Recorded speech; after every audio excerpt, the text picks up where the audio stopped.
That's right. That's right. I was still hype about it. It's been 48 hours, but it still feels great. Let's talk about it. Fasten your seatbelts for the realest Eagles Invictor YouTuber! One who plays no clickbait and gets to the point! The myth, the legend, Nicky Stees! Come to my channel, you know the deal. Yo, boy, always keeps things real. I'm simply statue, think they slate, dropping unrealistic mad 2K takes for the clip. Even though cats like that get views closer to the milli, never hear me preach, flip on to Philly. Avoid you watching the Eagles all the way through the early 22. Authentic talk, forget what others do. Come to my channel, you know the deal. Yo, boy, always keeps things real. The 24/7, 365 way. Sports content for the reals that fill the day.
Yeah, howdy, folks. Good evening. It's your boy Nicky Stees here. We back. I said we'd be back.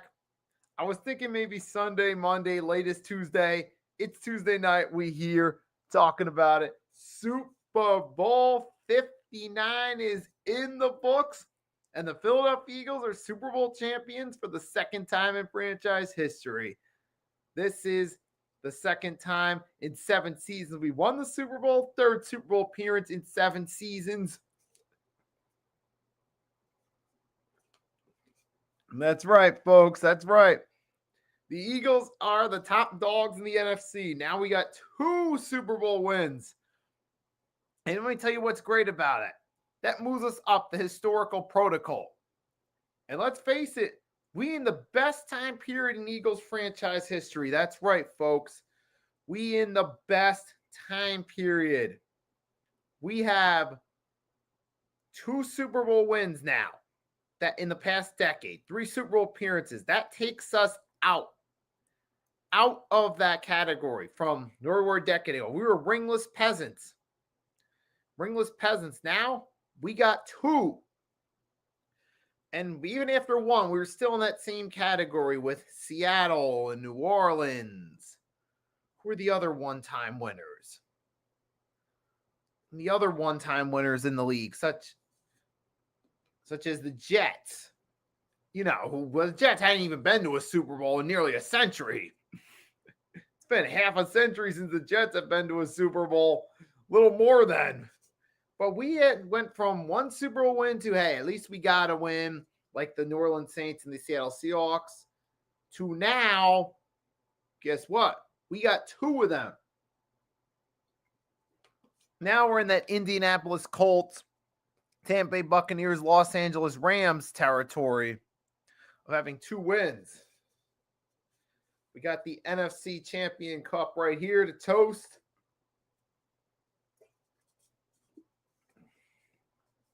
I tell you, man, it feels great. Now, I'm not as hyped as I was about on Sunday night. I came back Sunday night, and I dropped that video. You remember? It was that Let's Fucking Go video. And now, had a few more days to think about it. Still feels great to see that right there. Super Bowl 59 champion Philadelphia Eagles. We was talking about a three-peat, folks. Everyone in the media was saying there could be a three-peat. Kansas City could three-peat.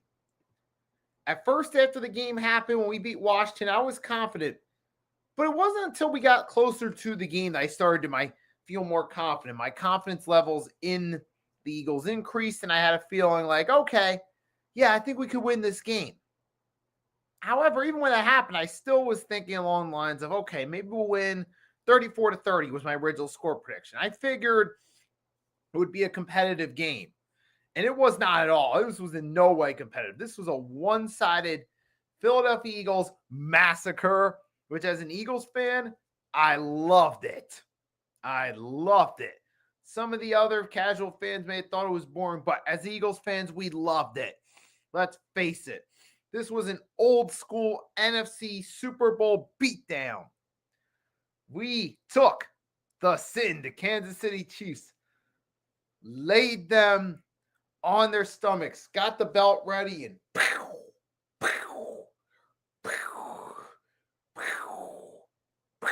whooped their asses. That's right. Belt to ass, folks. Belt to ass. I mean, all game long, this defense was absolutely on fire. I mean, folks, the Philadelphia Eagles did not win the Super Bowl. Shout out to the Link Up podcast. Simone Stanley was on that podcast with Lord Brunson and Tone DeShields, Chalk It Up Sports, said it best. I caught a reel they shared from their Instagram page, Link Up Podcast. I'm going to share that with you guys because Simone put it best about what we did to Kansas City. We should. Listen up. We broke the Chiefs. That's hard to come back from. We broke their backs. Nobody is scared of the Chiefs no more. We snatched their glow. We snatched their aura. We made them look like a regular ass team that wasn't built to go up against them Philly dogs. Their aura is gone. Nobody is scared of the Chiefs no more because of the Eagles. We pulled the mask off. And it was a clown underneath. Now everybody see the Chiefs for some clowns. Everybody is approaching the Chiefs now like they ain't she. They're not approaching the Chiefs anymore like they the big bad wolves. They approaching the Chiefs like these bum ass. We seen y'all on national TV in front of 400 million viewers look like some frauds. I love it. And that's a perfect analogy to segue into what I have to say. We did not just defeat the Kansas City Chiefs in the Super Bowl. We destroyed them. For everyone that is tired, that doesn't want Kansas City to be the new New England Patriots, we did this for them.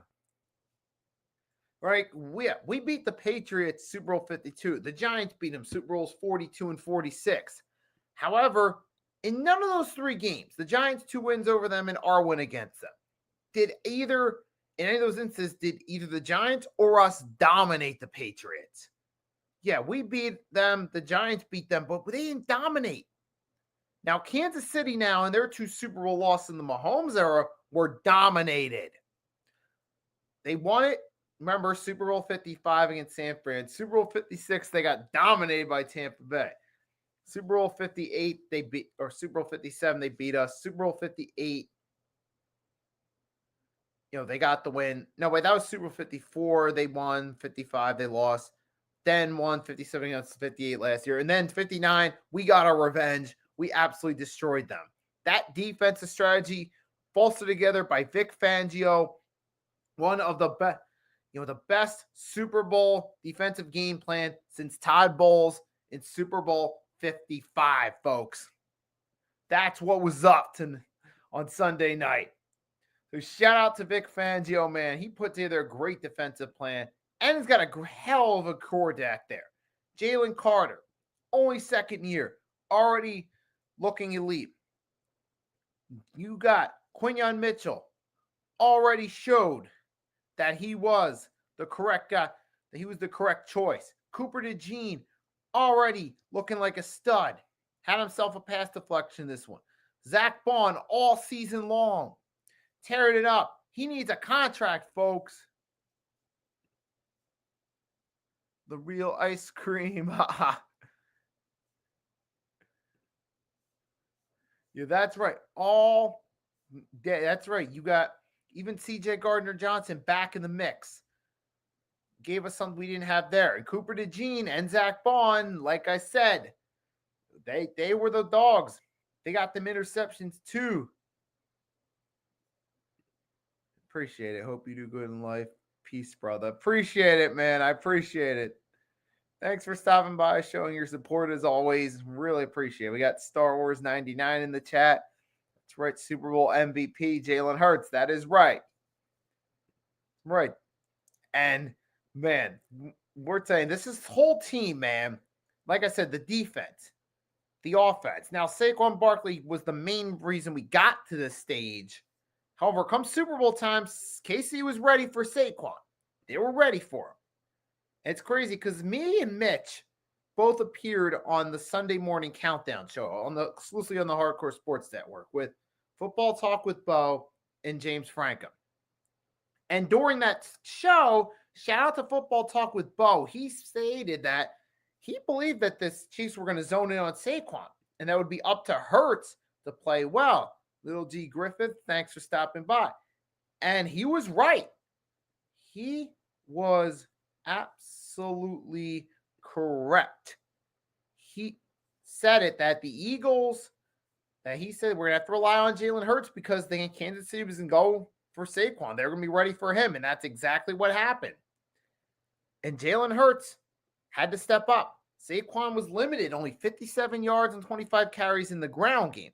Now, in the passing game, 6 receptions, 40 yards.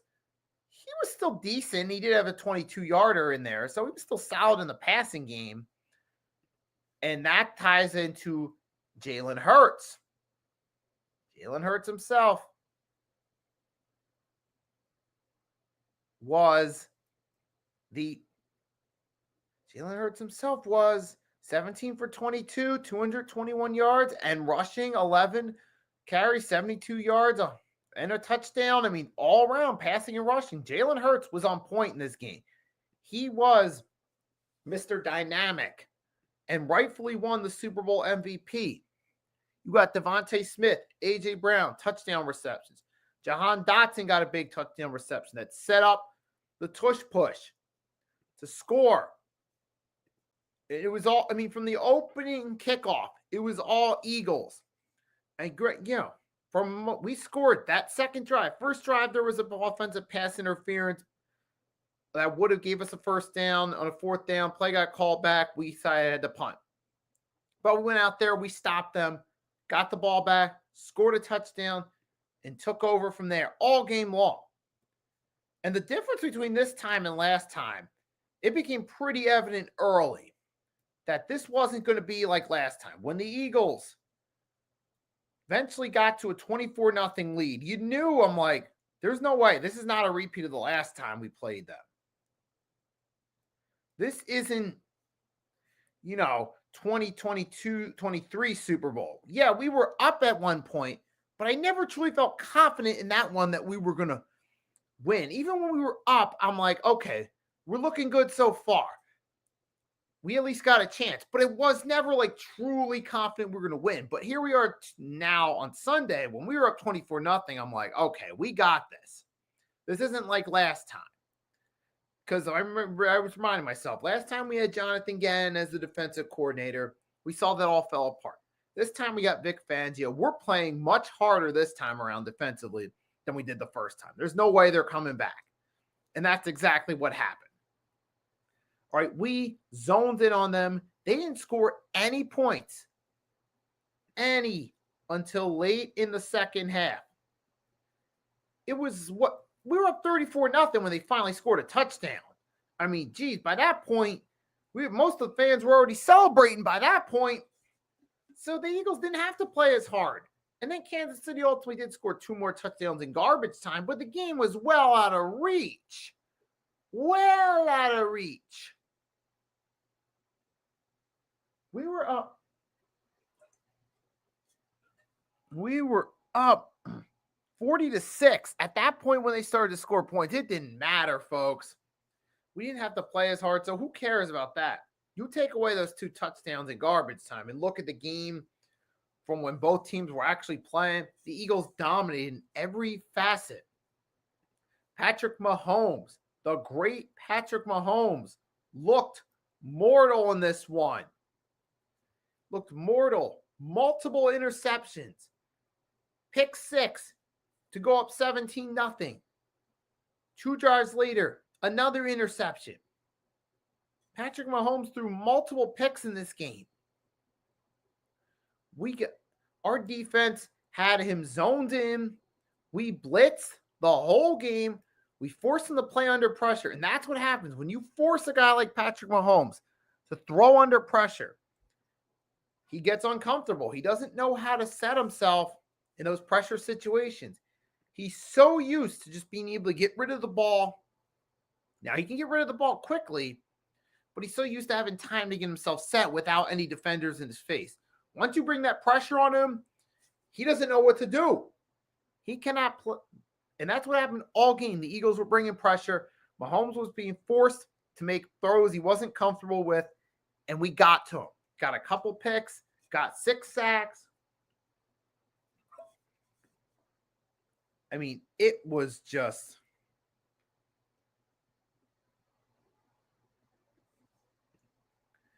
It was an absolute dominant performance on both sides of the ball. And the crazy part is most of these guys that helped us win this game, oh, you best believe they coming back.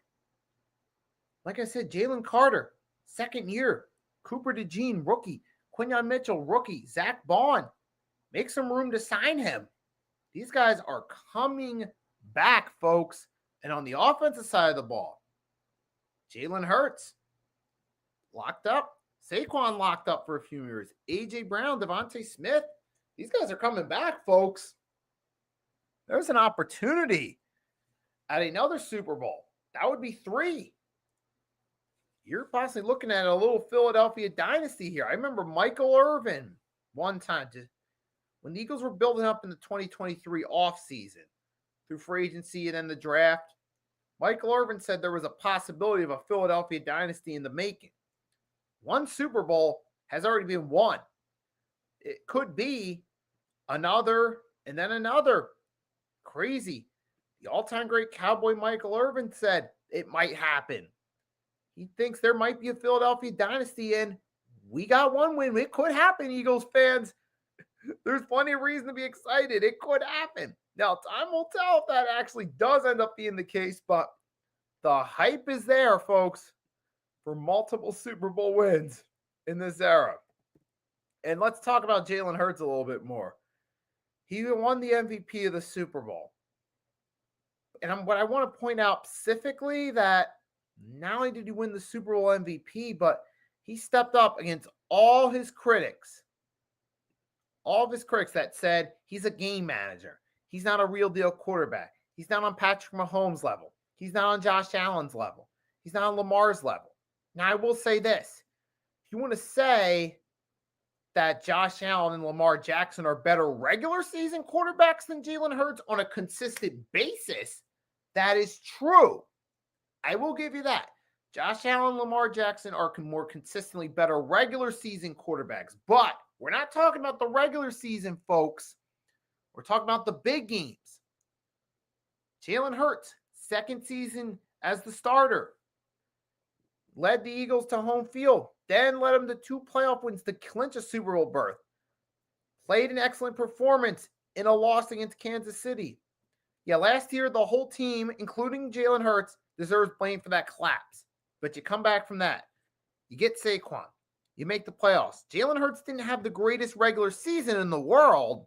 He looked like more of a game manager QB going into the playoffs. It looked like Saquon was going to be the guy that carried this run. And to some degree, he still did. But also, Jalen Hurts, this is where he comes into play. NFC Championship game. The biggest game of the season as of January. He plays the best game of the season. He saves his best for then. Has an excellent day. He doesn't get sacked multiple times like he did against the Rams. Him and Saquon ball out. Then you come back to the Super Bowl.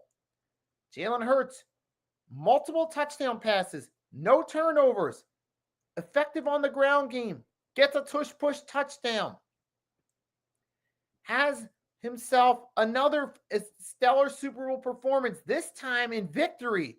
So now you got a Super Bowl MVP, 2 excellent Super Bowl performances under the young man's belt. You can't deny his value now. You can't take him out of the top quarterback conversation. I don't want to hear he's a game manager. He's not this great. He's not that great. Because here's the thing.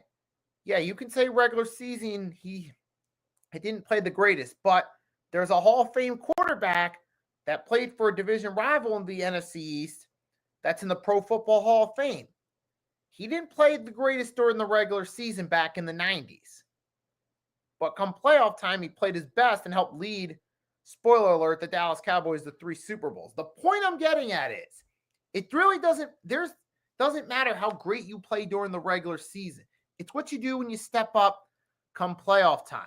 And nobody doubts Troy Aikman's legacy because he did play great in big game situations and won 3 rings. Now, Jalen Hurts has his first ring. He's still young. He still has time to get more rings. He played well in the most important games. So the point I'm getting at is, if we want to talk about guys like Troy Aikman and talk about how he saved his best for the big game situations, we give him props as a legend for that. When we talk about Jalen Hurts' legacy in the present, we got to give him props as a top quarterback, especially this year. He saved his best for the big games. He saved it for the NFC Championship game and the Super Bowl. And that was the deciding factor. And ultimately, Jalen Hurts won Super Bowl MVP because of that. And that already is the difference between Jalen Hurts and Donovan McNabb. Now, I'm not going to turn this into a compare and contrast the current guy versus the past guy, but I'm just saying one of the things I've seen with Hurts that compared to other Philly quarterbacks, Carson Wentz during his time with the Eagles, Donovan McNabb during his tenure with the Eagles, Hurts has more of a discipline and a leadership mentality that those guys didn't have. Now, Donovan McNabb, to some degree, I mean, his talent helped the Eagles, but he didn't have the best leadership in that locker room. And that did play a role in the drama between Owens and McNabb. But here we are now with Hurts. You're getting the type of leadership we didn't get from these past quarterbacks. And now you see the difference. In 3-season stretch, 2 Super Bowl appearances and a Super Bowl win. And in 4 seasons as the starter, all 4 seasons, the Eagles at least made the playoffs. Obviously, you can't dispute that this man is a top 4, possibly top 3 quarterback. If you want to give him the edge over Josh Allen because Hurts has done more in big game situations, you certainly could do so. Or you could still give him the nod over Lamar based on big game situations. So Jalen Hurts proved all the haters wrong, proved all the doubters that thought he was a game manager wrong. Yeah, sure, maybe he's not the greatest regular season quarterback, but when it matters most, he stepped up. And now, straight to the point out, he slipped after that first Super Bowl, which to that I do say yes, and at the same time, the whole team slipped on that season in between. That 2023 season, I blame the whole team, including Jalen Hurts. So that's part the team as a whole. And then this Super Bowl, he made everybody pretty much forget about that. Nobody's going to talk about the 2023 Eagles, how they went from 10-1 to getting destroyed in the opening round. Not now. Now the discussion's about the Philadelphia Eagles being 2-time Super Bowl champions. And can they go for 3? Possibly 4. Time will tell on that, but it is a possibility. And that's another great point. The coaching. It was like night and day. And that's something else to talk about because that made a huge difference. Look at 2023. We lost our offensive and defensive coordinators to head coaching jobs. We had to start over. We got Sean Desai on the defensive side. And then on the offensive side, we had Brian Johnson. throughout the season, the main theme was the play calling was bad, but the Eagles found a way to win. It was a sloppy game, but the Eagles keep finding ways to win. And then finally, come December, that we'll find ways to win ugly ran out, and they went on a big skid late in the season, fell to the number 5 seed, and got demolished in the opening round by the Buccaneers. Came in, got experienced coordinators, first in Kellen Moore, a head coach. Their defense well too. Mark Spears was talking about guys like Jalen Carter. Yep, and I'll get to that in a second. Then you also brought in Vic Fangio, who at the time looked like a bit of a questionable hiring at the time because of what happened in Miami. However, I feel like Vic Fangio's style fits better with the Eagles players than it did with Miami. You could clearly see the difference in the talent that they had in Miami that Fangio tried to mold versus what he did in Philly. He fits much better in Philly, and it paid off. And then you talk about, two straight to the points comment, the drafts. That was something else that played a key role. We look back really over the past 3 years, from 2020, really actually to 2021 onward, we think about it. We started that year, got Devontae Smith that year. Traded up to the 10th spot. We got him. That's definitely a thumbs up move. We got Landon Dickerson that draft as well. I mean, he's been a good offensive tackle. He's had his flaws, but he's also been a good offensive tackle. 2022, you make the big steal. A.J. Brown, snatch him from the Titans, got their big name wide receiver via trade in a draft that didn't have, where they weren't in a great position to get a top receiver. They managed to pull a steal. And then you also got Jordan Davis that draft. And then you look last year, Jalen Carter, or 2023, Jalen Carter. Then the 2024 draft, Quinyon Mitchell and Cooper DeJean. All these hits in the drafts started to add up. And it paid off in a Super Bowl run. And some of these guys I listed are still going to be there. They're still locked in. And based off how well Howie Roseman and that front office has done in recent drafts, I'm putting my bet on they're going to do well coming up. They're going to have more big moves planned, so stay on the lookout. Saying I think that Gene had a case for MVP. I mean, yeah, and definitely too. He certainly had a case for sure, because he certainly was a valuable player himself. He got deflection, multiple tackles, got that pick. He was played well too. And Zach Bond, there's another one. There was a gem that just blossomed this season. Came into his own. Now you know you got your linebacker for the future. And now you see all the work of Howie Roseman over the past 4 to 5 years starting to pay off. And even the Jalen Hurts pick from 2020, we have to acknowledge that. When looking back, that 2020 draft, outside of Jalen Hurts, was a poor draft. But here's the thing. We did draft Jalen Hurts, which at the time was considered a fail, but looking back on it, obviously that turned out to be the right decision. Unfortunately, the Eagles made that move.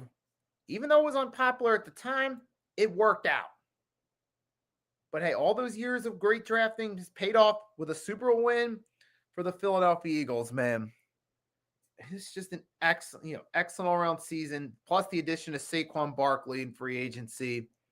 We all know about that. He's the main reason the Eagles got as far as they did through the regular season, why they got the number 2 seed, why they were able to make their way to the Super Bowl. Now, come Super Bowl time, okay, he didn't have the greatest ground game, but he was pretty solid in the passing game as well. So, to be fair, Saquon still played his role in the Super Bowl too, as an option in the passing game.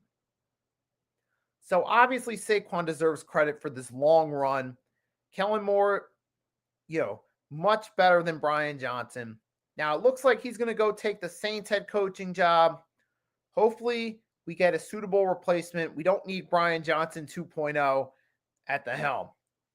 But for Kellen Moore, thank you for your contributions, for making this offense a juggernaut again. Best of luck in your upcoming endeavors. It looks like it'll be as the coach of the New Orleans Saints. If so, good luck. And to Vic Fangio, thanks. We're glad you're sticking around. But hey, actually, the fact that he was a failed coach, actually, now I think about head coach them is actually is a blessing in disguise, because now that means he's experienced what it's like being a defensive coordinator and a head coach. He's more comfortable being a defensive coordinator. It's better suited for him, which is great for the Eagles.